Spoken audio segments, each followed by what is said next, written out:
देश के सबसे चर्चित आशु कवि हैं। फिल्म लेखन के अलावा प्रोफेसर चक्रधर ने कई डॉक्यूमेंट्रीज, बहुत सारे टीवी सीरियल्स और टेलीफिल्म्स का लेखन और निर्देशन किया। देश विदेश में विभिन्न पुरस्कारों के अलावा आदरणीय प्रोफेसर अशोक चक्रधर को 2014 में भारत सरकार द्वारा पद्मश्री से सम्मानित किया जा चुका है। मैं आदरणीय अशोक चक्रधर जी से निवेदन करूंगा कि मंच पर आने की कृपा करें। आज हमारे बीच में आदरणीय श्री पीयूष मिश्रा जी भी उपलब्ध हैं, जो देश के जाने माने फिल्म एवं थिएटर अभिनेता, गीतकार, संगीतकार, गायक और लेखक हैं। 1963 में जन्मे पीयूष मिश्रा जी ने 1986 में नेशनल स्कूल ऑफ ड्रामा से स्नातक की डिग्री हासिल की और फिर थिएटर जगत में बहुत काम किया, बहुत नाम कमाया। मकबूल और गैंग ऑफ वासेपुर जैसी फिल्मों में उनके अभिनय को बहुत सराहा गया। कई फिल्मों में लेखक और गायक के रूप में वे जुड़े हुए हैं। उन पर भी मंच पर बैठने का निवेदन है। और हम सभी का सौभाग्य है कि आज इन दोनों हस्तियों से सिनेमा, टेक्नोलॉजी और थिएटर के क्षेत्र में राजभाषा के योगदान पर चर्चा करेंगी 1991 बैच की भारतीय राजस्व सेवा की अधिकारी, प्रधान आयकर आयुक्त आदरणीय निरुपमा कोतरू मैडम। मैडम कई वर्षों तक सूचना एवं प्रसारण मंत्रालय और संस्कृति मंत्रालय में भी कार्य कर चुकी हैं। इन्हें संगीत की भी बहुत जानकारी है। इन्होंने सिनेमा पर बहुत कार्य किया है। मैं आप सभी की अनुमति से आदरणीय निरुपमा मैडम से निवेदन करूंगा कि चर्चा आरंभ करें। धन्यवाद। नमस्कार, आदाब, good evening, very warm welcome to all of you. ये मेरा सौभाग्य है आज कि मुझे ये सेशन का मॉडरेशन करने का मौका मिला है। मैं माफ़ी चाहूँगी, मैं थोड़ा बहुत अंग्रेज़ी शब्दों का भी प्रयोग करती हूँ। मैं इसके बारे में ज़रूर चर्चा करूँगी क्योंकि हम वैसे राजभाषा पखवाड़ा मना रहे हैं, परंतु हमारे यहाँ काफ़ी वरिष्ठ अधिकारी बैठे हुए हैं सभी डिपार्टमेंट्स के, इनकम टैक्स से हैं, IAS से हैं, पर हम लोग जानते हैं कि कभी कभी हमारी भाषा इतनी कठिन होती है कि हम खुद नहीं समझ पाते कि हम कहना क्या चाहते हैं। इसीलिए आज भी हम फाइल को फाइल ही कहते हैं या दफ्तर को अक्सर ऑफिस कहते हैं। यहाँ हमें जब लिखना होता है स्वीकृत तो हम अप्रूव्ड लिख देते हैं क्योंकि आसानी होती है। नहीं तो हम अगर कठिन भाषा का प्रयोग करना शुरू करेंगे तो हम समझ ही नहीं पाएंगे और हमारे सहयोगी भी नहीं समझ पाएंगे कि हम कहना क्या चाहते हैं। तो इसीलिए थोड़ी माफ़ी चाहूँगी कि मेरी भाषा थोड़ी सरल रहेगी जो सबकी समझ में आ सके। कठिन भाषा का प्रयोग मैं नहीं करूँगी। तो हमारे साथ, जैसा आप जानते हैं, मैं फिर से परिचय तो नहीं दूँगी, हमारे जो आज के सेशन के कोऑर्डिनेटर है वो बता चुके हैं। तो सेशन का जैसा कि शीर्षक आपने देखा है, सिनेमा, प्रौद्योगिकी और थिएटर में राजभाषा का योगदान, पर मैं इसे दूसरे तरह से भी देखना चाहती हूँ कि राजभाषा के योगदान के अलावा इन सिनेमा और थिएटर ने क्या योगदान दिया है राजभाषा के प्रचलन में। क्योंकि फिर मैं उसी बात पे आ रही हूँ कि अगर हमारी भाषा कठिन हो तो चाहे वो कितनी मधुर, कितनी सुरीली ना हो, लोगों के समझने में मुश्किल होती है। और हमारी इतनी सारी भाषाएं, हमारा देश बहुत समृद्ध है भाषाओं से। हम सब की आप मंच पे ही देख लीजिए। अब मेरी मातृभाषा कश्मीरी है, सर हमारे यूपी से हैं, पीयूष जी MP से हैं, मगर इस वक्त हिंदी ने हम सबको जोड़ रखा है। इस पूरे सभागार को इस भाषा ने जोड़ रखा है क्योंकि बड़ी सरल भाषा है, समझने में आसान है। और जब मैं कल्चर मिनिस्ट्री में थी तो साहित्य अकेडमी का भी प्रभार था मेरे पास। तो साहित्य अकेडमी जैसी अकेडमीज़ ने जो काम किया है इस भाषा के प्रचारण के लिए बहुत सराहनीय है, क्योंकि 24 भाषाओं में वो संवाद करते हैं। तो ये मैं इसलिए बता रही हूँ कि आप समझ सकें कि राजभाषा का सरल उपयोग कैसे किया जा सकता है। तो जैसे आप कहें कि मणिपुर में इतना लिटरेचर है, मगर एक मलयाली बोलने वाला आदमी कैसे पढ़ पाएगा, तो हम लिंक भाषा का उसमें प्रयोग करते हैं। तो हिंदी और अंग्रेज़ी हमारी लिंक भाषाएं हो जाती हैं, क्योंकि आपको ऐसा ट्रांसलेटर मिल जाएगा जो मणिपुरी और अंग्रेज़ी जानता है, तो अंग्रेज़ी में या हिंदी में आपको अनुवाद करके दे देगा। और एक और ट्रांसलेटर मिल जाएगा जो मलयालम और अंग्रेज़ी जानता है, तो फिर वो उसको मलयालम में अनुवाद कर सकता है। तो इस तरह हिंदी भाषा, अंग्रेज़ी भाषा भी हमारे बहुत हमारा इसने सहयोग दिया है कि हम हर भाषा को दूसरी भाषा से जोड़ पाएँ। तो आज हम इस जश्न में हैं, हिंदी भाषा के जश्न में हैं, और हमारे दोनों ही जो आज के मेहमान हैं इन्होंने भाषा में बहुत, हिंदी भाषा में ही सारा काम किया है। तो इसको आगे हम लेते हैं। पहले अशोक जी, मैं आपसे पूछना चाहूँगी, क्योंकि पहला जो हमारा थीम है प्रौद्योगिकी, टेक्नोलॉजी, हमें थोड़ा पहले मुझे खुद लगा सेशन में कि टेक्नोलॉजी से हिंदी का क्या वास्ता। तो ये अशोक जी आपको बताएंगे, आप जानते हैं ये बहुत सालों तक हेड ऑफ डिपार्टमेंट थे हिंदी के, तो इन्होंने टेक्नोलॉजी से हिंदी को कैसे जोड़ा और इस तरह बखूबी जोड़ा कि माइक्रोसॉफ्ट ने इनको अवार्ड भी दिया है। ये खुद थोड़ा आपको अपने शब्दों में बताएंगे। अशोक जी, उससे शुरुआत करते हैं कि टेक्नोलॉजी और हिंदी, इसमें क्या आपने रिश्ता कैसे जोड़ा दोनों का? ये सवाल मेरे विश्वविद्यालय में मेरे कुलपति ने किया मुझसे कि अशोक जी, हिंदी विभाग से कंप्यूटर का क्या लेना देना है। जब मैं एक कंप्यूटर की अरदास लेके गया उनके प्रांगण में, तो उन्होंने कहा कि आप क्या करेंगे कंप्यूटर का। मैंने कहा सर, ऐसा है कि भाषा की जो मूल इकाई है वो है अक्षर, और अक्षर एक सॉफ्टवेयर का नाम है जो लीप ऑफिस के साथ सीडेक नाम की कंपनी में ने बनाया है, और हम अपने विद्यार्थियों को राजभाषा में पारंगत करना चाहते हैं। अब ये जो राजभाषा है ये जनभाषा नहीं है। बहुत सारे राजभाषा के शब्द आपको समझ में नहीं आएंगे। अगर कर विभाग की शब्दावली जो पारिभाषिक बनाई गई है आप पढ़ लें तो बहुत सारे तो आईटीओ इंस्पेक्टर ही घूम जाएंगे कि कैसे कैसे शब्द हमको बना के दे दिए, और वो मूलतः फिर अंग्रेजी में पूछेंगे। तो अंग्रेजी का जो पारिभाषिकत्व है वो बनाए रखते हुए हिंदी का जो लालित्य है उसमें बात करते हैं। तो अंग्रेजी जाती नहीं है, अंग्रेजी समाई रहती है। तो अब हम इस मुहाने पर हैं, उस मोड़ पर हैं जहाँ की हमें भाषाओं का जो आदान प्रदान कार्यक्रम आपने साहित्य अकेडमी में चलाया था कि मलयाली किताब बांग्ला में मिल जाएगी, ये बांग्ला किताब तेलुगु में मिल जाएगी, तो एक आदान प्रदान नाम का कार्यक्रम था जिसमें दूसरी भाषाओं की कृतियाँ इस भाषा में और हमारी 22-24 भाषाओं में ये आवाजाही होती रही। किस माध्यम से? पुस्तकों के माध्यम से। लेकिन कंप्यूटर ने ये किया, सीडेक नाम की कंपनी पूना में है और प्रौद्योगिकी मंत्रालय है उसका, CIT है, और न जाने कितने भारतीय NIIT के जो इंजीनियर्स हैं भाषाविद, उन्होंने इतने चमत्कारी कार्य किए हैं कि जिनको आप समझते हैं कि ये अमेरिका में बैठ के हुए, नहीं, उनका मूल कार्य हमारे यहाँ हुआ है। और वही बालक जब उनको यहाँ महत्ता नहीं मिली तो गूगल के पास चले गए, माइक्रोसॉफ्ट के पास चले गए, या मैकिंटोश मैक के पास चले गए। तो जो आईफोन है आपके पास, जो एंड्रॉयड का फ़ोन है आपके पास, उसमें जो आपको सुविधा मिली हुई है कि आप बोलिए और आपके पास पाठ आ जाएगा। मैं बोल रहा हूँ, मैं अपने फ़ोन में करके दिखा सकता हूँ कि मैं इसी गति से बोलूँगा और पूरा का पूरा पाठ आपके मोबाइल में आ जाएगा। तो स्पीच से टेक्स्ट, आपकी वाणी से पाठ, और पाठ से आप उसको सुन भी सकते हैं। पूरा उपन्यास दे दीजिए प्रेमचंद का और कंप्यूटर आपको सुना देगा। पहले तो अटक अटक के सुनाता था, अब वो अमिताभ बच्चन की आवाज़ में सुनने को मिल जाएगा आपको, उन्हीं के अंदाज में मिल जाएगा।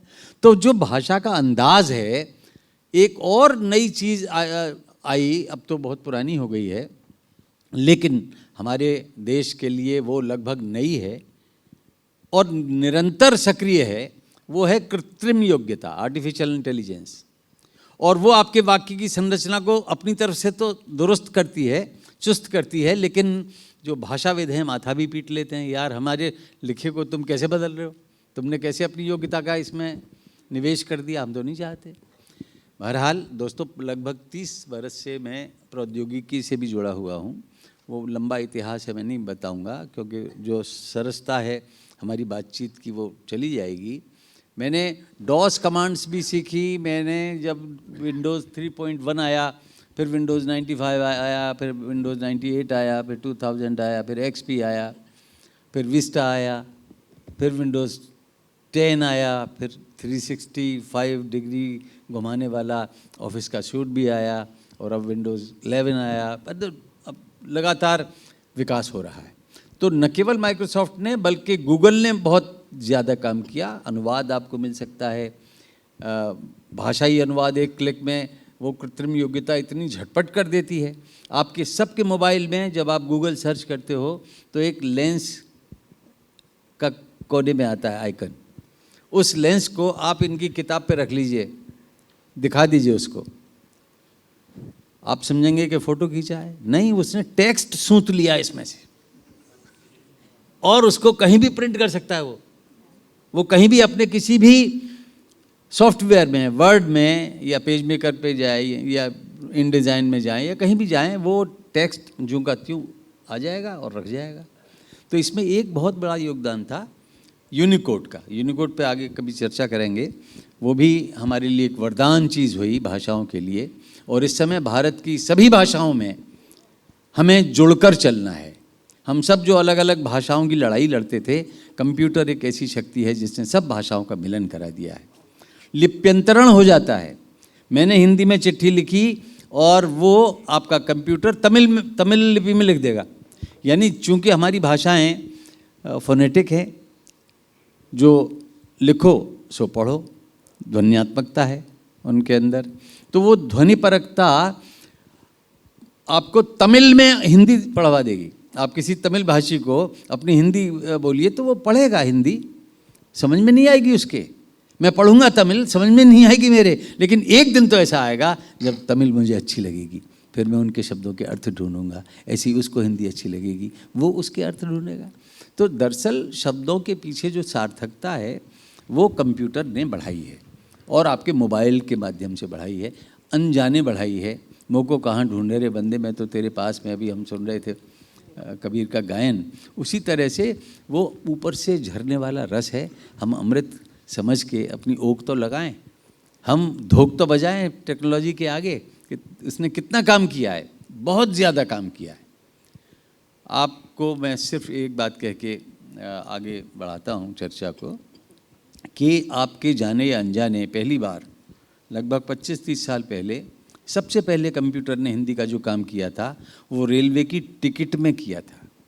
डॉट मैट्रिक्स का प्रिंटर होता था और वो टिकट छप के आती थी, उसमें हिंदी में भी लिखा होता था, अंग्रेजी में भी लिखा होता था। वो था कंप्यूटर का योगदान जो जनजीवन में पहली बार आया और राजभाषा विभाग का उसमें योगदान रहा। जी, शुक्रिया, बहुत अच्छा लगा आपने बताया टेक्नोलॉजी के माध्यम से कैसे हम जुड़ सकते हैं एक दूसरे से, कितनी सारी हमारी भाषाएं हैं।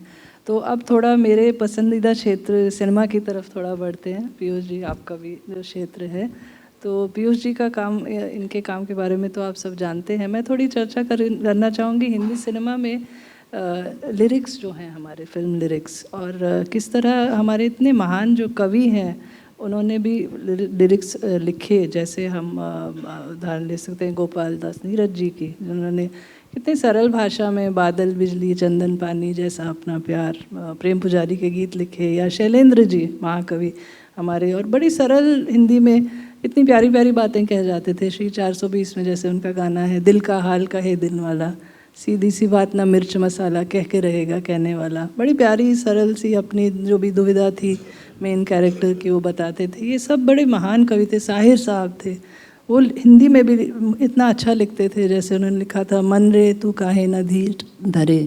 और इसी तरह गुलजार साहब हैं हमारे, आप सब जानते हैं, जब ज़रूरत पड़ी तो वो अंग्रेज़ी शब्द भी ले आते हैं। जैसे उनका एक गाना था बंटी और बबली का, आपको याद होगा, वो छोटे छोटे शहरों से खाली बोर दोपहरों से। तो हमने पहली बार जब सुना हमें लगा शायद भोर कहा होगा उन्होंने। फिर हम कुछ मित्र चर्चा कर रहे थे तो हम समझ आया कि इन्होंने बोर अंग्रेज़ी का शब्द यूज़ किया है, क्योंकि उसका कोई इक्विवेलेंट नहीं है हिंदी भाषा में। हमने खूब सोचा इस बारे में। तो इस तरह जो हमारे अच्छे अच्छे कवि हैं उन्होंने हिंदी भाषा का इतना अच्छी तरह उपयोग किया है सिनेमा में। तो पीयूष जी, जैसा आप जानते हैं, इतने बहुप्रतिभाशाली हैं। इन्होंने जैसे 2 फिल्में ख़ास मैं जिक्र करना चाहूँगी पीयूष जी, जो मुझे बहुत पसंद है। एक तो गुलाल और दूसरी गैंग्स ऑफ वासेपुर। उसमें ये एक ऐसे एक्टर हैं कि इनका किरदार एक तो इतना ख़ास था कि वो एक तरह का सूत्रधार भी है। वो एक ऐसा किरदार है जो घर के सभी लोगों की रक्षा करता है, खासकर जो छोटे बच्चे हैं उनकी पालन पोषण में पूरा अपनी जान न्यौछावर करने वाला ऐसा व्यक्ति, ऐसा सेल्फलेस आदमी।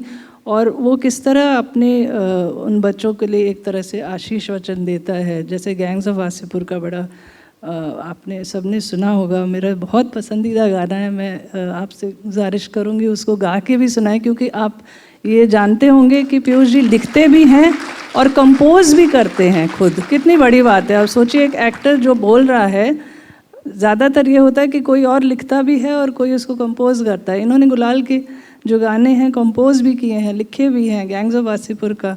तो थोड़ा अपनी इस रुचि के बारे में हमें बताइए, आपने कैसे फिल्म लिरिक्स लिखना शुरू किए। और जो मेरा सबसे पसंदीदा गाना है, एक बगल में चांद होगा एक बगल में रोटियां, वो थोड़ा सुना दे तो थोड़ा समा बन जाए आज का। नहीं, इसके पीछे कोई रहस्य नहीं है। एक्चुअली मुझे पेट ने करने को कहा, मैं भूखा था इसलिए मैंने लिख लिया। मैं भूखा था इसलिए ज्वाइन किया सिनेमा। मैं अच्छा खासा जिंदा था, दिल्ली में थिएटर कर रहा था, स्टेट ने मेरी मदद नहीं करी। उसने बीवी ने कहा कि तुम भूखे मर जाओगे, तुम जाके सिनेमा ज्वाइन कर लो, हम भी भूखे मर जाएंगे। तो प्लीज़ प्लीज़ प्लीज़ 20 साल वहाँ पर थिएटर करता रहा। फिर धक्का दे के मेरी बीवी ने निकाला कि please go and join cinema यार, वरना ये तो हमने पूरी ज़िंदगी होम दी थिएटर के लिए, हमें कुछ नहीं मिला। I was a bad husband, bad father, bad son, मतलब क्या बैड नहीं था, मैं हर तरफ से बैड था। तो ये बेसिकली पेट ने लिखवाया, इसके पीछे कोई राज नहीं है। राज है तो ये है कि ये भूख ने लिखवाया, भूखमरी की पैदाइश था सारा। ये एक बगल में चांद होगा एक मैंने लिख दिया था किसी, ये थिएटर का गाना है एक्चुअली 1996 में लिखा था मैंने लिख दिया उस वक्त। सर मैंने लिख दिया एक्चुअली कि बगल में चांद होगा एक बगल में लोरियाँ, एक बगल में नींद होगी एक बगल में लोरियाँ। हम चांद पे रोटी की चादर डालकर सो जाएंगे और नींद से कह देंगे लोरी कल सुनाने आएंगे। खुदा कसम इसमें कोई मिस्ट्री नहीं थी, आपने दिल पे हाथ रख के कह रहा हूँ। मैंने ऐसे एक दिन में लिख दिया था गाना। अब जब पॉपुलर हो गया वो, तो अब लोग पता नहीं इतना फलसफा ढूंढते उसमें कि सर आपने ये बात तो कमाल ही करी। मतलब वो ऐसे बात करते हैं कि मेरे भी कहने का मन होता है कि बॉस मैं डूब गया था उसमें। एक्चुअली मैंने यहाँ से कनेक्शन लिया था, वहाँ से कतई कनेक्शन नहीं लिया था, कोई कहीं से हेल्प नहीं ली थी, मैंने लिख दिया था ऐसे। अब वो पॉपुलर हो गया तो इतना मिस्टीरियस कर दिया उस गाने को, तो रहसा मिस्टिक रहस्यात्मक कर दिएगा उस गाने को कि आपने क्या सोच की, ये लाइन क्या सोच के लिखी है आपने। अब मैं लिख मैं एक्चुअली, कुछ लोग खाना बहुत जल्दी पका लेते हैं, मैं बहुत जल्दी लिख लेता हूँ। मैं लिखते हुए कंपोज करता हूँ और कंपोज करते हुए लिखता हूँ। तो मेरे लिए ये बहुत बड़ी बात नहीं है। वाकई मैं जो है आपकी टैलेंटेड बंदा नहीं हूँ, I am basically gifted person. मुझे दिया है, ये ऊपर से दिया है, मुझे मिला है ये सब कुछ, तो मैं लिख देता हूँ। अब मैं लिख दे हुस्ना मैंने 2 दिन में लिख दिया था, मैं घर मैंने 2 दिन में लिख दिया था, आरंभ प्रचंड मैंने 2 दिन में लिख दिया था। मुझे इसका कोई गर्व भी नहीं हुआ कभी कि मैंने ये गाने लिखे हैं, क्योंकि मुझे मालूम है कि मैंने बहुत ही हल्का सा काम किया था, करके ख़त्म हो गया था, रख दिया था। अब गाने पॉपुलर हो गए, वो मोदी साहब ने कर दिया ये वाला गाना पॉपुलर, एक आरंभ प्रचंड जनता पार्टी ने कर दिया, सपा ने कर दिया, इन्होंने सब लोगों ने गाए मेरे गाने। आरंभ प्रचंड तो मेरे ख्याल से नेशनल एंथम इस वक्त, हर बंदे ने गाया, मुझे किसी ने परमिशन नहीं दी, हर बंदे ने गाए, हर पार्टी।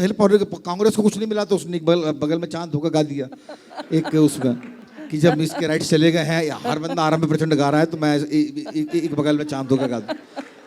तो जो है ये सब जो है बेसिकली ये ख़राब वक्त की हुस्ना ये सब जो है ख़राब वक्त की पैदाइश थे।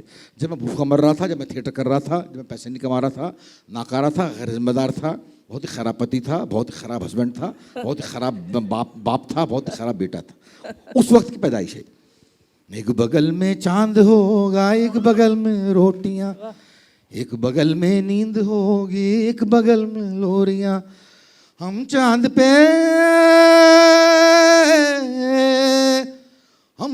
पे रोटी की चादर डालकर सो जाएंगे और नींद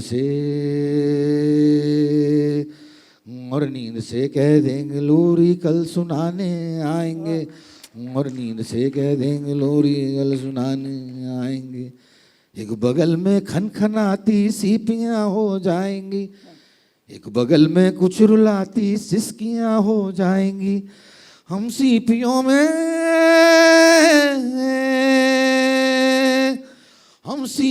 में भर के सारे तारे छू के आएंगे और सिसकियों को गुदगुदी कर के यूं बहलाएंगे, और सिसकियों को गुदगुदी कर के यूं बहलाएंगे। वाह बहुत खूबसूरत। तो हमारा सिनेमा बड़ा ख़राब दौर से गुजर रहा है एक्चुअली। हम लोग सिनेमा में एक्चुअली भाषा सिनेमा जो है, सिनेमा कभी भी जो है हिंदी का ऐसा मतलब इस पर डिपेंडेंट नहीं रहा। बजे आनंद की फिल्म है, बहुत क्लासिक फिल्म है, गाइड है, देखिए लैंग्वेज क्या है उसकी, जो आम बोलचाल की भाषा है, बिल्कुल सरल भाषा। तो सरल भाषा है, मतलब सारी की सारी क्लासिक फिल्मों की भाषा है। और एक्चुअली दुनिया भर में का इतिहास है कि जो है जहाँ पर क्लासिक फिल्म बनी है वहाँ बहुत ही आम लोगों की भाषा में बनी, कोलोकियल लैंग्वेज बनी। तो हम लोग जो है इस वक्त जो साउथ का भरमार हो रही है, वो हमारी बदतमीजी है कि हम एक्सेप्ट नहीं करते कि हम बेवकूफ़ है, हमारा आईक्यू कमज़ोर है, उनका आईक्यू हमसे अच्छा है, बेहतर है, मान कर चलो यार वो बेहतर। अरे पुष्पा जैसी फिल्म, मतलब जो मैं क्या बताऊं, मतलब वो क्या फिल्म है, लेकिन है भाई, कुछ तो लाए हैं उसमें, कुछ तो स्क्रीन पे लिखा है उसने, कुछ तो है, ऐसी अतरंगी बात है जो मैं देखना पसंद करता हूँ। मेरे को तो बड़ी पसंद आई वो। तो ऐसी कोई चीज़ टेक्नोलॉजी में हो या इनोवेटिव हो या आईक्यू लेवल हो, उनका हमसे अधिक मजबूत है, हम मानने की कोशिश नहीं करते, हम एक्सेप्ट नहीं कर रहे, लगातार फिल्में फ्लॉप हो रही हैं। तो हमारा सिनेमा इस वक्त बड़े खतरनाक दौर से गुजर रहा है। अगर इनको अकल आ गई तो अच्छी बात है, अभी ब्रह्मास्त्र बड़े दिनों बाद हिट हुई है, तो उससे अकल आनी चाहिए मेरे ख्याल से थोड़ी बहुत। इनकलाब जिंदाबाद। देखिए, जरा से अंतराल में आपको मोहित कर लिया इन्होंने, ये इनका जादू है। और ये कहते हैं कि मेरे पास कुछ नहीं है। जिसके पास बहुत कुछ होता है वो ये मान के चलता है कि कुछ भी नहीं है, और पेट नहीं लिखवाए। अरे पेट से तो सारे काम होते हैं मेरे भैया, लेकिन सिसकियों को गुदगुदी करने का मादा आप में ही है। बिल्कुल बिल्कुल ये मान लीजिए। बिल्कुल। तो जो रोते को हंसाने की क्षमता रखता हो और वो कहता हो कि मेरे अंदर कोई क्षमता नहीं है, तो उससे क्षमतावान कोई बंदा हो ही नहीं सकता। बिल्कुल। मैं पीयूष को प्यार करता हूँ, बहुत ज़्यादा प्यार करता हूँ, इसीलिए कि एक फक्कड़ हैं। जिस कबीर पंथी गायन को आप सुन रहे थे, उसमें कितनी सहजता थी। हौले हौले धीरे धीरे गाड़ी वाहन चला चल, और बीच रास्ते में फंस जाए तो उसको धक्का देने के लिए ऊपर से कोई ईश्वरीय शक्ति ले आना। तो ये जो भाषा मैं बोल रहा हूँ, ये जो भाषा इन्होंने बोली, जो हम समझ पा रहे हैं, राजभाषा वैसी नहीं होती प्यारे। जी जी जी। हाँ, राजभाषा सरकारी कामकाज के लिए होती है। हम जनभाषा की बात कर रहे हैं। राजभाषा का अलग व्यवहार है, अलग काम के लिए बनी है। राजभाषा जनभाषा बने, ऐसा होना चाहिए। वहाँ पर कोई भी स्क्रिप्ट जो है इसमें नहीं चाहता, हर बंदा रोमन पढ़ता है वहाँ पर। एक अमिताभ बच्चन है, एक मनोज वाजपेयी है, एक नवाजुद्दीन सिद्दीकी है, एक पीयूष मिश्रा है। बहुत कम लोग हैं हाथ पर चुने हुए बंदे जो हिंदी में स्क्रिप्ट मंगवाते हैं, वरना हम स्क्रिप्ट करेंगे ही नहीं। हमारी जिद रहती है कि मैं स्क्रिप्ट नहीं करूंगा, मैं फिल्म नहीं करूंगा जब तक कि मुझे हिंदी पांडुलिपि नहीं मिलेगी। तो ऐसे बंदे बहुत कम है वहाँ पर। हर बंदा मंगवाता है, रोमन में मंगवाता। अरे इनको दे दो, अगर हिंदी में दे दो तो पढ़ नहीं पाते, इनकी स्थिति है। मैं बड़े बड़े एक्टर्स हैं, इनका नाम नहीं लूंगा आपके सामने, वो मारेंगे मुझे अगर बात पहुंच गई उनके पास में। बड़े बड़े एक्टर्स हैं, शर्मिंदगी कर देते हैं।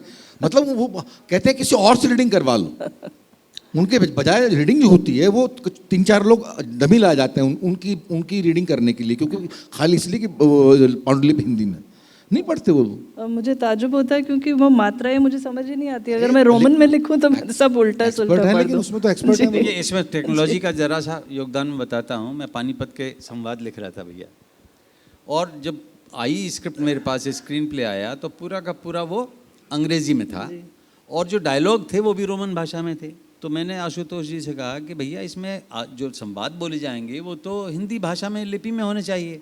तो बोले हमारे फाइनल ड्राफ्ट में जो एक सॉफ्टवेयर है, एक ऐप है, जिसमें कि आप संवाद कब आएगा, उसका वर्णन सीन का दिया जाएगा, दिन है कि रात है, कहाँ पे होगा, कैसे होगा, कौन कितने पात्र हैं, ये सब लिखा होता है उसमें फाइनल ड्राफ्ट में। मैंने उसमें हिंदी करके दिखा दी भाई, यूनिकोड के कारण वो चमत्कृत रह गए। और जब हिंदी वहाँ दी गई तो फिर वो बोले नहीं साहब वो तो रोमन ही मांग रहे तो मेरा मन जो है ना, रो, मेरे मन रो, और रो और रो और रो, रोमन पे रो। अब थोड़ा थिएटर की चर्चा करते हैं, और टेलीफिल्म्स जो आपने किए, देखिए माध्यम बदलते रहते हैं, स्क्रिप्ट तो वही रहते हैं, कहानी वही होती है। कहानियाँ गिन चुन के, सभी जो बड़े हमारे सिनेमा के निर्देशक रहे वो कहते हैं गिन चुन के पूरी दुनिया में 5 या 6 कहानियाँ हैं। उसमें कभी कोई रिवेंज होगी, कोई लव स्टोरी होगी, कोई कुछ होगी, या हिस्टोरिक होगी, मगर उसको कहने का ढंग बदलता है। अब थिएटर एक ऐसा माध्यम है जो, जैसा आप कह रहे थे ना, कबीर जी की वाणी की तरह, जो एक सबसे ज़्यादा गरीब माध्यम रहा है शुरू से, उसमें पीयूष जी आपने तो बहुत सारा काम किया। क्योंकि मैं NSD भी देखती थी, तो NSD में तो खैर हिंदी में ही थिएटर ज़्यादा होते हैं। अब उसकी ब्रांचेस और बन गई हैं और भी जगह, और ये जो हमारा ट्रेडिशनल थिएटर था उसकी वाराणसी में भी ब्रांच हो गई है, जहाँ कालिदास वगैरह के नाटक सिखाए जाते हैं। तो थिएटर के फ्यूचर के बारे में आपको क्या लगता है, जैसे खासकर हिंदी थिएटर? आपके तो बहुत वैसे ही रहेगा जी, कोई फर्क नहीं आने वाला इसमें। जी, बट कुछ कोई फर्क नहीं यार, कुछ बढ़ोतरी मैं होगी 40 क्या? साल से मेरे को हो गया, आज 47 ईयर्स हो गया एक्टिव थिएटर करते हुए। मतलब मैंने 8th स्टैंडर्ड में मैंने पहला परफॉर्मेंस किया था। I was educated in Carmel convent school. बहुत ही सहज बुद्धि के साथ साथ में, ईमानदारी के साथ में इन्हें एक वक्त के बाद में अंग्रेजी रोक दी। मैंने कहा कि मैं हिंदी और उर्दू में बोलूँगा। मैंने डिसीजन लिया। और ये तमाम जो है मतलब ये साहिर साहब और गुलजार साहब, उस वक्त के गुलजार साहब, शैलेंद्र साहब, नीरज साहब, बच्चन साहब, हरिवंश राय बच्चन, अमिताभ बच्चन नहीं, वो तब मैं अपने जवानी पढ़ चुका था। महाभारत पूरा जो है, महाभारत जो है, महाभारत रामायण, ये सब जो है मैं जवान, हिंदी मेरी बड़ी मजबूत थी। और उसके साथ में उर्दू की जुड़ गई थोड़ी सी, तो रवा हो गई वो, मतलब आपकी आम भाषा हो गई। तो ये इसमें जो है जहाँ तक थिएटर का सवाल है, तो थिएटर तब से लेकर अब तक वैसा का वैसा, वैसे ही पैसों की कमी है, वैसे ही पैसों की कमी है। लोग बाग रोते हैं, जैसे ही पैसे आते हैं थिएटर बिगड़ जाता है। अजीब सी बात है, रेपर्टरी जैसी बनती है, पैसे के आने से थिएटर बिगड़ जाता है। और यहाँ नहीं, दुनिया भर में ऐसी बात। एसलिंगटन करके एक जगह है नॉर्थ ईस्ट लंदन में, एसलिंगटन करके एक जगह है, वहाँ पर उन लोगों ने भाई साहब थिएटर मेंटेन कर रखा है शेक्सपियर के वक्त का। और वहाँ पर जो है इकलौती जगह है जहाँ पर जीन कैली जैसे बंदे यहाँ से अमेरिका से, वो मतलब 7.5 पाउंड पर हफ्ते के उसमें बड़े बड़े स्टार वहाँ पर आकर थिएटर करने आते हैं। और 3-3 घंटे के प्लेस, जो कि अनकट वर्जन, 3-3 एक्टर्स कर रहे हैं बिल्कुल प्योर फॉर्म में। और वहाँ पर इस बात की सुविधा दी गई है कि अगर आपको पसंद नहीं आया तो आप जूते फेंक के मारो। एक्चुअली आप हुट करो, जूते फेंक के मारो, कोई टेंशन नहीं है।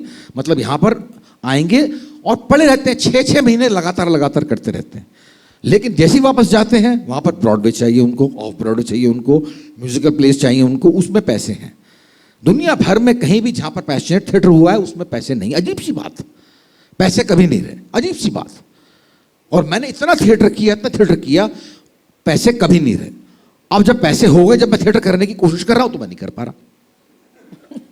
अभी एक प्ले ड्रॉप करके आ रहा हूँ बॉम्बे में, कल ही ड्रॉप हुआ है। क्यों? क्योंकि एक्टर्स जो है मतलब निकल गए सिनेमा करने के लिए। पीयूष भाई क्या करें, पेट सताता है।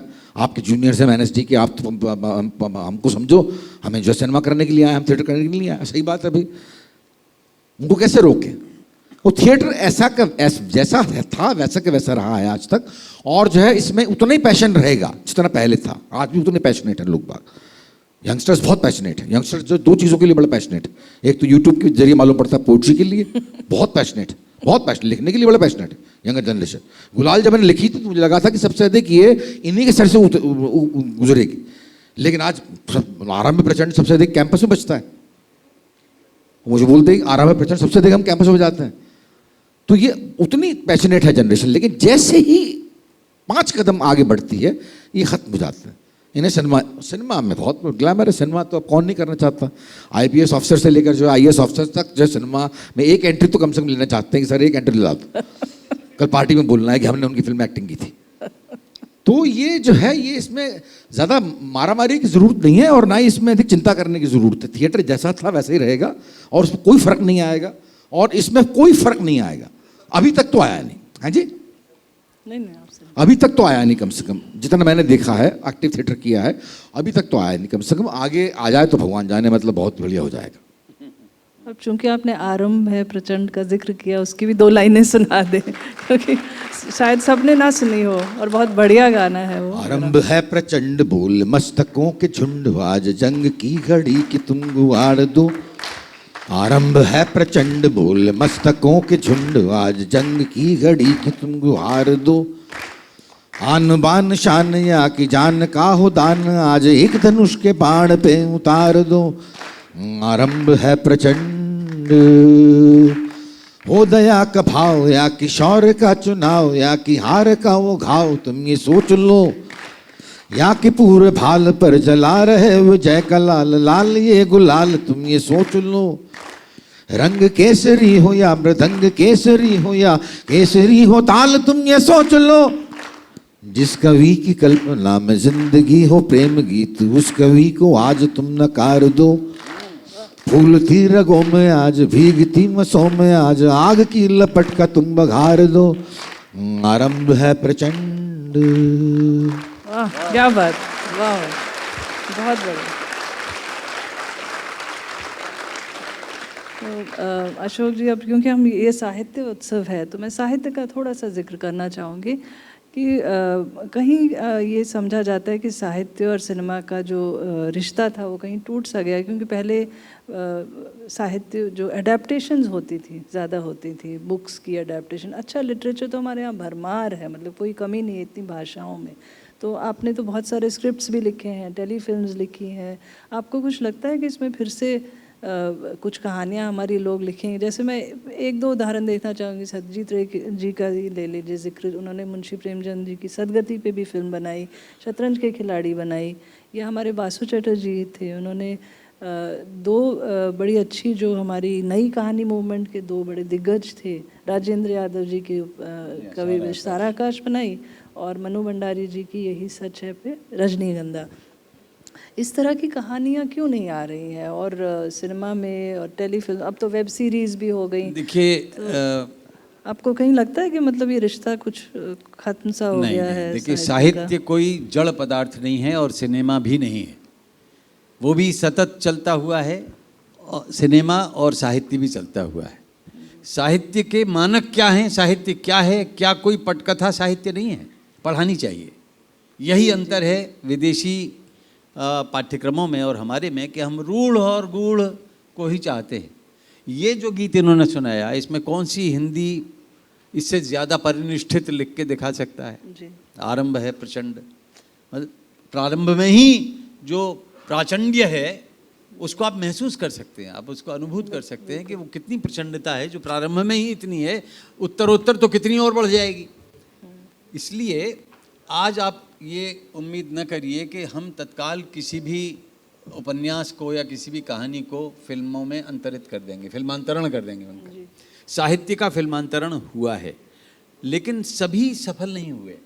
उसका कारण क्या है कि सिनेमा की भाषा दृश्य बुनते हैं, बुनती है ना, स्क्रीन प्ले मुख्य चीज़ है और बिल्कुल अलग है, उसकी एक तकनीक है और उसमें उस तकनीक को जानता है डायरेक्टर। वो डायरेक्टर को अधिकार ले लेता है वो किसी भी उपन्यास को बदलने का या उसको घटना में परिवर्तित करने के लिए एक दृश्य योजना संयोजित करने का, लेकिन इस पे बिधक जाते हैं साहित्यकार। हमारी तो कहानी के साथ छिलवाड़ कर दिया है ना। फणीश्वरनाथ रेणु तीसरी कसम इतनी बढ़िया फिल्म बनाई, शैलेंद्र बेचारे चले गए उस फिल्म को बनाते बनाते, प्रोड्यूसर भी हो गए थे उस फिल्म के। तो देखिए क्या है, माध्यम अलग हैं, सिनेमा एक अलग माध्यम है और साहित्य जो लिखित साहित्य है बिल्कुल अलग है। बुकर पुरस्कार प्राप्त करता गीतांजलि श्री के उपन्यास को तुम फिल्म में लाके दिखा दो, ला सकते हो, लेकिन उसका जो श्रोता दर्शक वर्ग होगा वो 10 साल बाद आएगा, अभी नहीं आएगा। जैसे अभी जो फिल्में बन रही हैं OTT प्लेटफॉर्म की जो फिल्में हैं, कोई कमी है स्क्रिप्ट में बताइए? पंचायत की में कोई कमी है? जो महारानी आया है कोई कमी है वासेपुर की स्क्रिप्ट में? वो साहित्य का उत्कृष्टतम नमूना है, क्योंकि आज के जीवन की झांकी उनमें दिखाई देती है। साहित्य क्या होता है? समाज का दर्पण होता है। इसलिए ये मातमी सुर है कि साहब वो नहीं हो रहा। अब वो नहीं हो रहा तो नहीं हो रहा, लेकिन जो हो रहा है उसको तो देख लो कि क्या है जी, उसमें क्या दम है, उसमें शक्ति में ये भी हो सकता है ना सर कि जो है मतलब आपने 20 स्क्रीन प्ले का रूल क्या होता है कि 20 पन्ने का आपने स्क्रीन प्ले लिख लिया, लगातार स्क्रीन प्ले चल रहा है, एक भी डायलॉग नहीं है। एक बंदा चला जा रहा है, मुड़ा, ऊपर देखा, नीचे देखा, पेड़ के पास रुका, इससे बात करी, उससे बात करी, चला गया। ये बाकायदा स्क्रीन प्ले चल रहा है। मणिरत्नम की फिल्म में देखिए आप, हीरो तो डायलॉग नहीं होता लेकिन स्क्रीन पे चल रहा है, लगातार चल रहा है। स्क्रीन प्ले डायलॉग्स का मोहताज नहीं होता, मोहताज बल्कि सिनेमा में कहते हैं कि जितने कम डायलॉग्स होंगे उतना बेहतर। तो हम जबरदस्ती, हम बहुत ही जो शुद्धवादी होते हैं ना आपके, हम जबरदस्ती इस बात की डिमांड करते हैं कि साहित्य क्यों उसमें अनुदित नहीं हो रहा सिनेमा में। सिनेमा की भाषा अलग है, सिनेमा की भाषा अलग है। मैं बार बार बोल रहा हूँ, सिनेमा की भाषा अलग है। चलिए देखिए एक चीज़ मैं इन्हीं का उदाहरण देके बताता हूँ आपको। इनसे भी मेरी उस सिलसिले में बात नहीं हुई। अभी 4 दिन पहले एक चैनल आती है शॉर्ट्स, छोटी छोटी फिल्में आती हैं उसमें। उस फिल्म का नाम मुझे नहीं मालूम, लेकिन उसमें आप थे और एक बच्चा था, सामने बैठे थे, संवाद न्यूनतम थे। इनकी आंखें जो भाषा बोल रही थी उसको पढ़ के देखते आप तो आप समझ जाते कि फिल्म अलग है और साहित्य अलग है। ज़्यादा बोल नहीं रहे थे, उस बच्चे को आंखों ही आंखों में देख रहे थे, और वो बच्चा आंखों आंखों में इनको देख रहा था। क्या नाम है उस फिल्म का? एक जो बच्चा क्लास में नहीं आया और आप दोनों आमने सामने बैठे हुए हो और आप बड़े कठोर प्रधानाचार्य की तरह। अच्छा, हाँ, अरे भूल गया बस। हाँ, बताइए। आप बताइए कितना काम आप करते हैं, क्या भूल गए? भूल गया है ना? मैं अद्भुत थी यार, बहुत बढ़िया थी, बहुत अच्छी थी, मतलब मैं कुर्बान हो गया उस पर। धन्यवाद। इनका अभिनय आप देखिए, वो क्या नाम तो बता दो तो सर्च कर लें गूगल पे। नाम ही तो याद नहीं आ रहा। ये सच्चे रचनाकार का लक्षण है।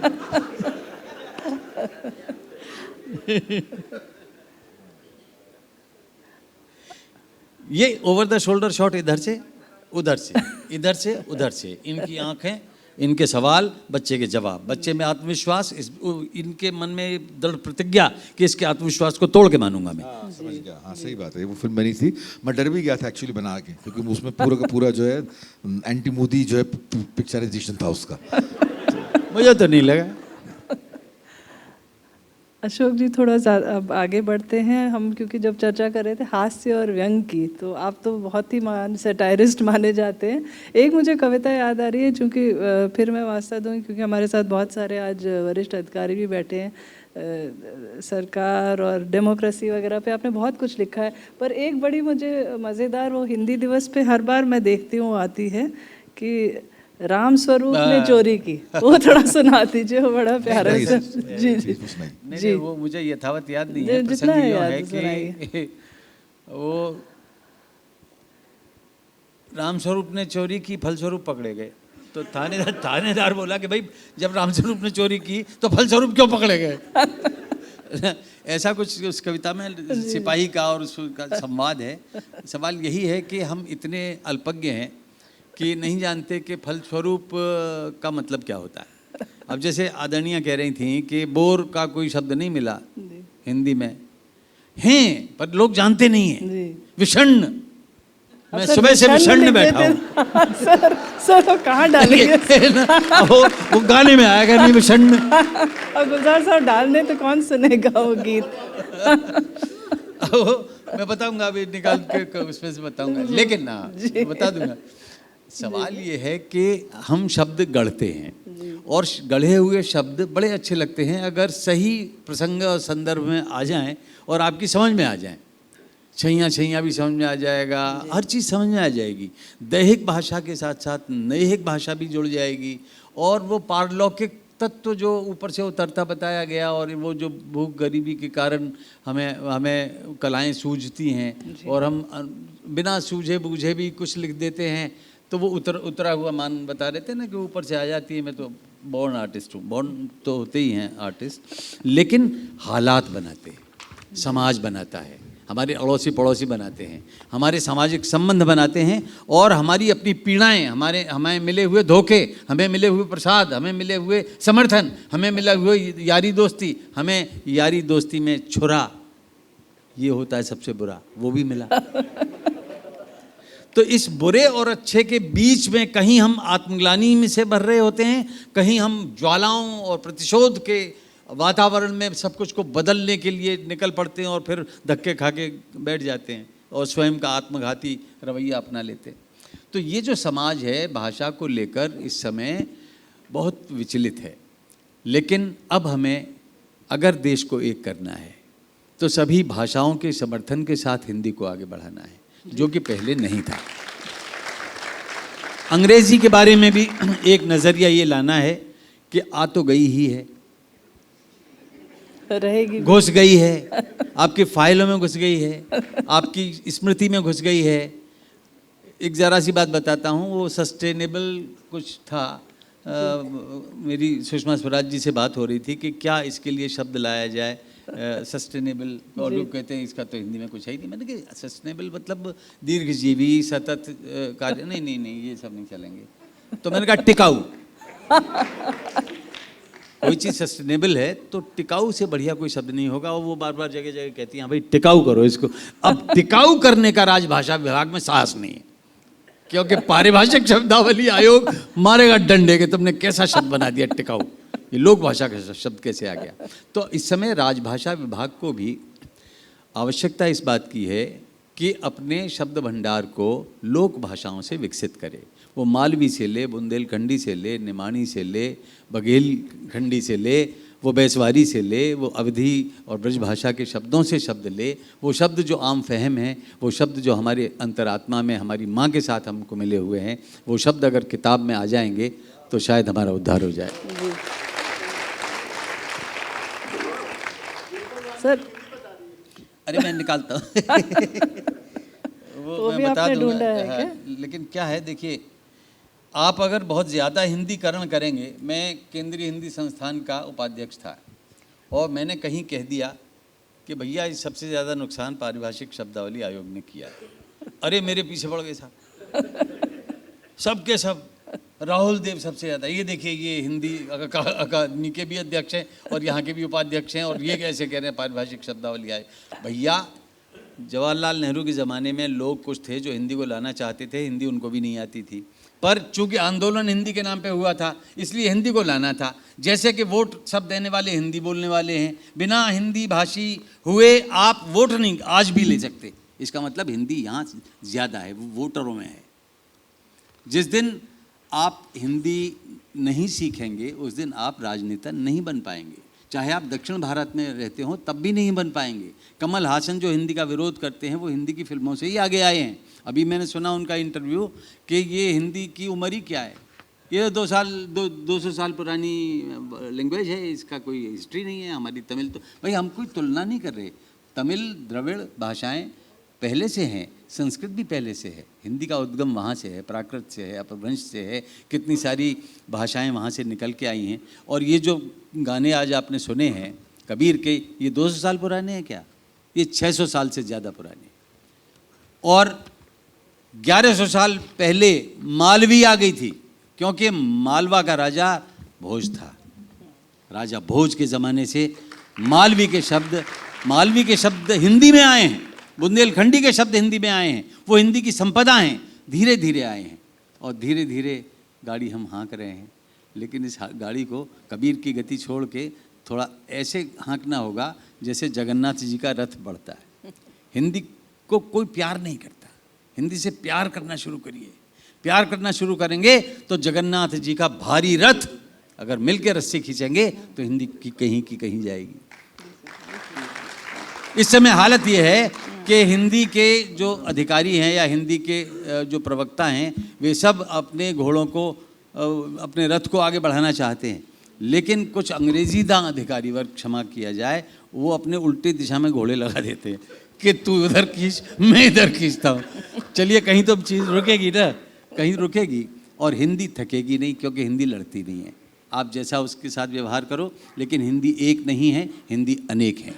बंगाली जब बोलता है वो बांग्ला हिंदी है, बिहारी जब बोलता है बिहारी हिंदी है, तमिल भाषी जब बोलता है तमिल हिंदी है। तो इतनी सारी हिंदियों में हम जी रहे हैं, उन सब पे बिंदियां लगाने का वक्त आ गया।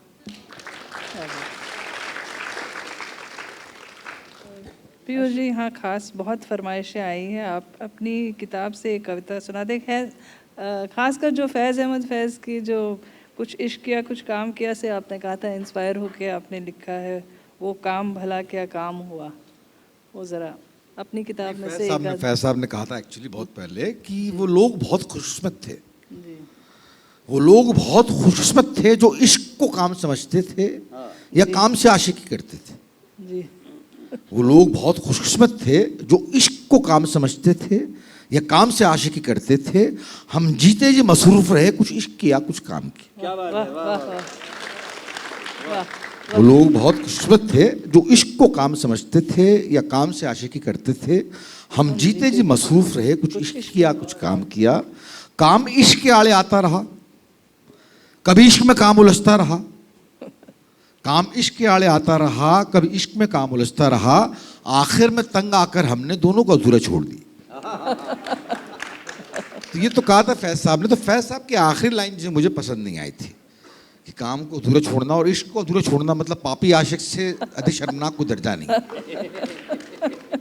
तो मैंने उसमें, उस वक्त मेरा एल्कोहलिक फेज चल रहा था, मैं बहुत क्रॉनिक एल्कोहलिक था, उसमें ज़्यादा गर्व करने की बात नहीं, इट इज़ ए डिजीज़। तो उस वक्त था, तो उस वक्त मैं जहाँ जाया करता था वहाँ पर एक शेर कह दिया करता था। तो ये करीब 1,500-2,000 शेरों की नज़म बन गई थी। बाद में जब छपी तो वो लोग, ये वो काम भला का काम हुआ जिस काम का बोझा सर पे हो। वो काम भला क्या जी, वो काम भला का काम हुआ जिस काम का बोझा सर पे हो। शरारती नज़म है थोड़ी। वो काम भला का काम हुआ जिस काम का बोझा सर पे हो। वो इश्क भला का इश्क हुआ जिस इश्क का चर्चा घर पे हो।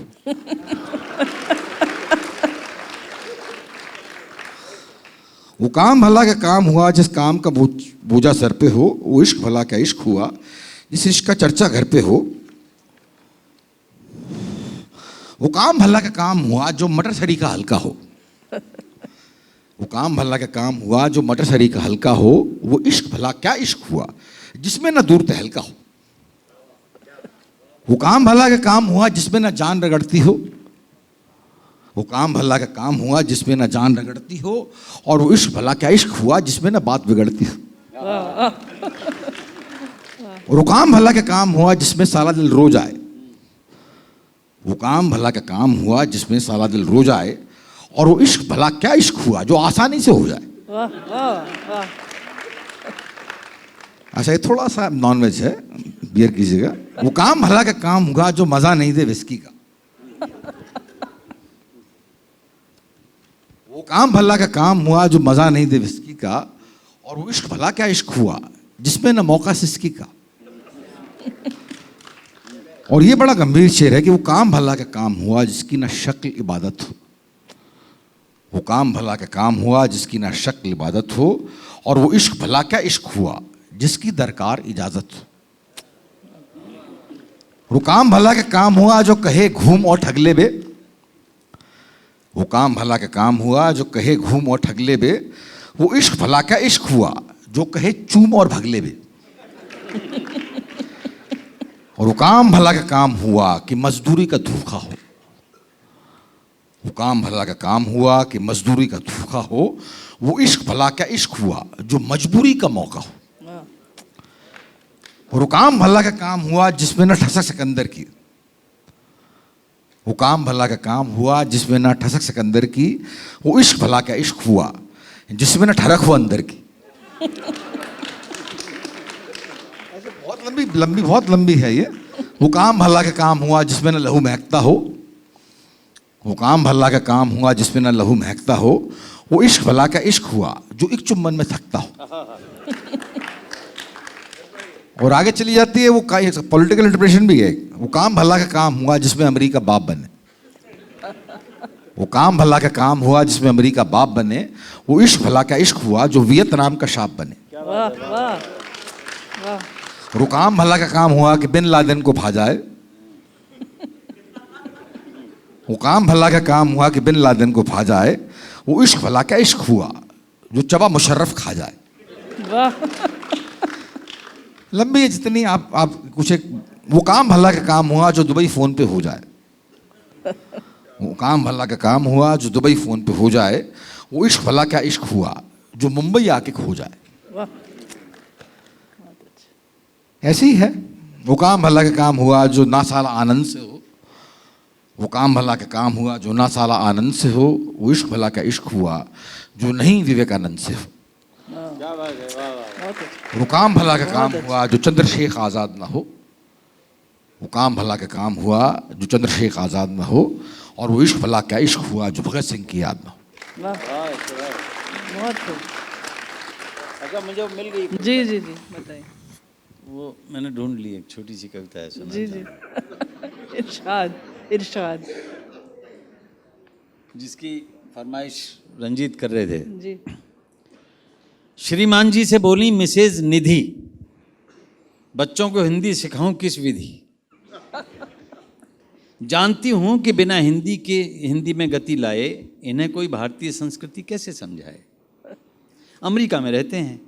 छोटे ने पूछा, माँ ग्लोबल वार्मिंग को हिंदी में क्या कहते हैं। ग्लोबल वार्मिंग को हिंदी में क्या कहते हैं। तो मैंने कहा ग्लोबल वार्मिंग शब्द है बड़ा शाइनिंग, चार्मिंग, सर्वाइविंग। ग्लोब शब्द हिंदी में भी ग्लोब है, इसका किसे क्षोभ है। प्राइमरी पाठशाला में मास्टर जी ने गुब्बारा दिखाया था फुला के, बोले ग्लोब है।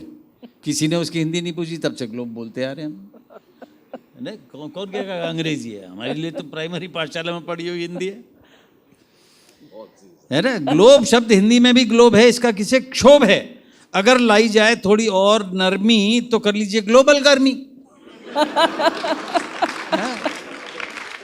ग्लोबल गर्मी, ग्लोबल गर्मी में अनुप्रास है, गा भी सकते हैं ग्लोबल गर्मी। बोलने में न्यूनतम प्रयास है। देखिए ये शब्द चल जाएगा, ये बता दीजिए बेटे को। वे बोली पर हिंदी का नहीं कहलाएगा, अभी भी नहीं मानी। हिंदी का नहीं कहलाए। अच्छा, हम समझ गए कि वो कैसी बनावट चाहती हैं और शब्द की कैसी बनावट चाहती हैं। तो मैंने कहा कि फिर नोट करिए, जो शुद्धता आप चाहती हैं 5 मिनट का वक्त दीजिए, मैं कुछ आपको शब्द बना के बताता हूँ। नहीं, मैं अभी नहीं मांग रहा 5 मिनट। और वहाँ से इशारा आ रहा है। तो श्रीमान जी बोले फिर नोट करिए, शुद्ध हिंदी से अपनी डायरी भरिए। अब ग्लोबल वार्मिंग के जो शब्द बनाए वो सुन लीजिए। अवनि अगन, अचला आतप, धरित्री दाह, स्थिरा संतप्ति, विश्व विदाह, भूगोल भट्टिका, जगत ज्वलन, भूमा भभूका, भूमंडली उष्मीकरण, वसुमती ताति, पृथिव्या प्रचंड, पृथ्वी प्रतापन, भूष्मा अखंड, भुवन भट्टी, क्षिति संताप, वैश्विक ऊष्मा विस्तार, भूतल ताप, संसार सेंक, थली तपिश, मही दहक, भूमंडली भवक और धरा धधक। मैंने कहा और भी 100-125 शब्द बना सकता हूँ, क्योंकि संस्कृत हमारा मूलाधार है, लेकिन समाज में नहीं चला सकता। अगर हिंदी को रखना है जिंदा तो मेल मिलाप से, भाषाई मेल मिलाप से मत होना शर्मिंदा। वाह वाह, भाषाओं को, बहुत खूबसूरत। उनके रस को एक रस करिए और फिर देखिए आपकी राजभाषा कैसे दौड़ती है। जी, तो आज का सेशन अब हम यहीं समाप्त करेंगे। अशोक जी, आपका बहुत बहुत शुक्रिया। आपने बहुत अच्छी अच्छी बातें बताई, और जो आपने मूल बात बताई कि भाषा को जितना सरल किया जाए उतना ही उसका प्रचार अच्छा होगा। और पीयूष जी, आपका भी बहुत बहुत धन्यवाद। मन तो नहीं भरा, मगर कम से कम 2 गीत आपने सुनाए, बहुत अच्छा लगा। अच्छा, गीत चाहिए, हिंदी जी, को गीत चाहिए। जी, हिंदी का गीत चाहिए, बिल्कुल। धन्यवाद। सार्थक चर्चा हुई, बहुत आनंद आया। तालियां।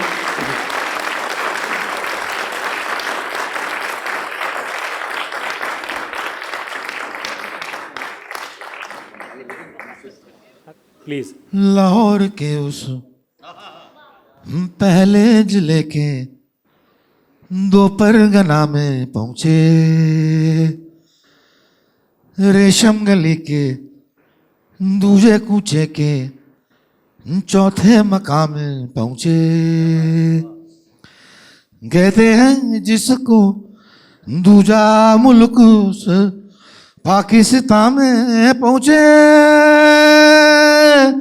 लिखता हूँ खत में हिंदुस्तान से, पहलू हुस्ना में पहुंचे।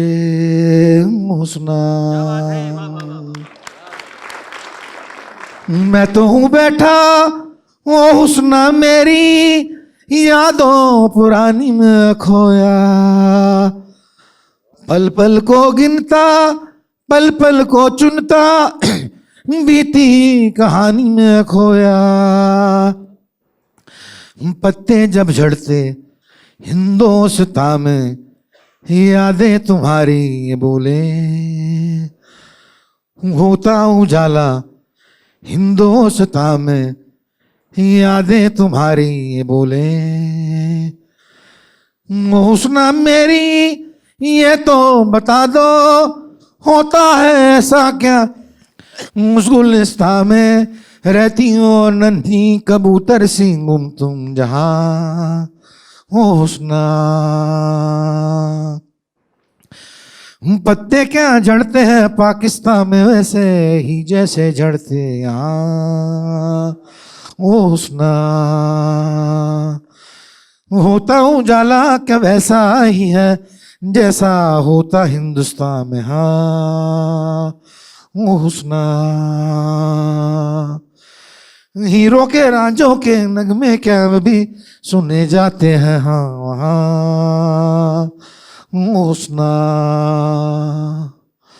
और रोता है रातों में पाकिस्तान क्या वैसे ही जैसे हिंदुस्तान ओ हुस्ना।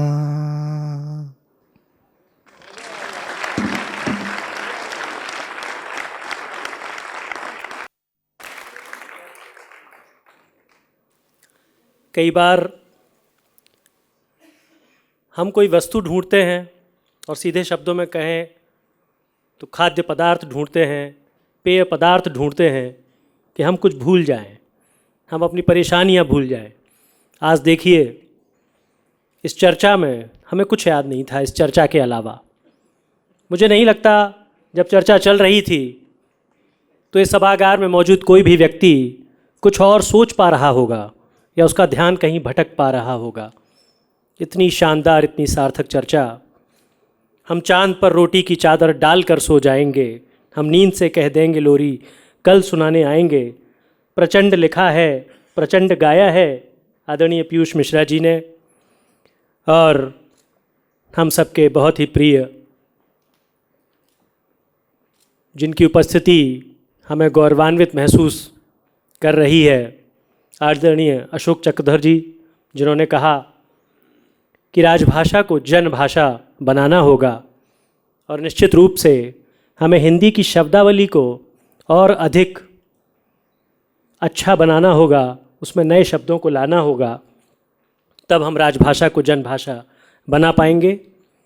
मंच पर मौजूद तीनों विभूतियों का बहुत बहुत धन्यवाद। हम ये मौका नहीं छोड़ना चाहेंगे कि आयकर परिवार की ओर से आप तीनों को सम्मानित कर सकें। मैं आदरणीय प्रधान मुख्य आयकर आयुक्त महोदय श्री मोनीश वर्मा सर से निवेदन करूंगा कि मंच पर आकर तीनों विभूतियों को सम्मानित करने की कृपा करें। सर्वप्रथम आदरणीय प्रोफेसर अशोक चक्रधर जी को सम्मानित करने का निवेदन है।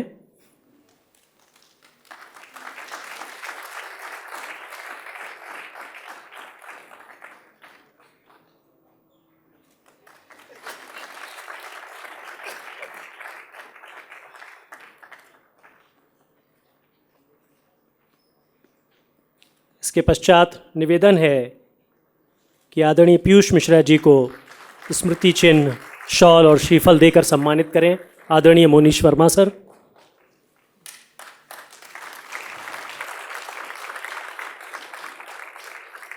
आदरणीय निरुपमा कोतरू मैडम ने इस सार्थक चर्चा का आयोजन कर हम सबको गौरवान्वित किया है, उन्हें भी सम्मानित करने का निवेदन है।